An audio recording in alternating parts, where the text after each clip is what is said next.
Okay, we're looking at part F of the problem. Suppose that the person has already had problems with the electrical system. What is the probability that they will have problems with the transmission also? This is called a conditional probability. We're given that one of these events is already true. It has already taken place. Let's look at the Venn diagram. Again, we have people who had trouble with the transmission and people who had trouble with the electrical system. We're being told that the person has already had trouble with the electrical system. So they're no longer just someone out of 200. They are someone out of 46. So the sample space in some sense has been reduced to a smaller number. Now, one other thing that was given at the beginning of the problem is that there are 12 people in this intersection. 12 people had trouble with the transmission and the electrical. So if I start this problem by being given that the person has already had trouble with the electrical system, the probability that they would have trouble with the transmission is really just 12 out of 46. Out of 46 people that had trouble with the electrical system, 12 of them had trouble with the transmission. So what's the probability that any one of them would have trouble with the transmission? It's a relative frequency, 12 out of 46.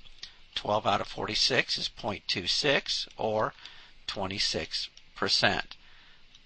Done. That's the problem. That's the answer. Now the book gives a formula for this. And I want to make a little bit of an argument to why the formula will also work. And the way you think about it, it's really the same thing. So I'm going to go back up and say probability of t given E. And we already realize that's 12 out of 46.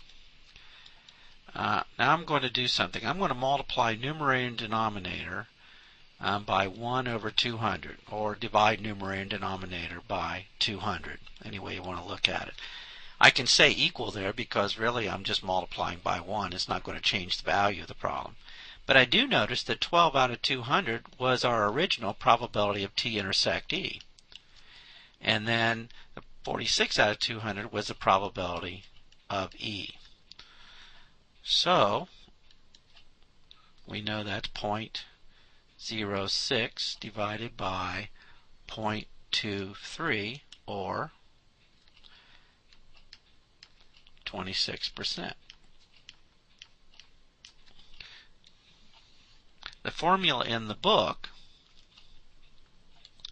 says the probability of A given B is the probability of A intersect B divided by the probability of B. In other words, the probability of A given that the event B is true is the probability of the intersection of the events divided by the probability of the given event.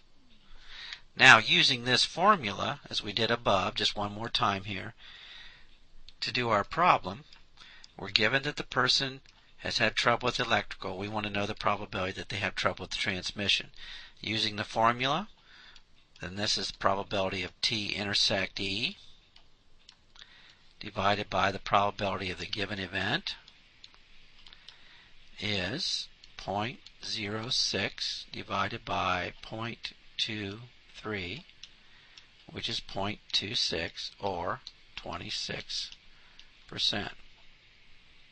So whether you work on the conditional probabilities with the actual frequencies, as we did in the very first part up here, or you work with the formula, either way is fine.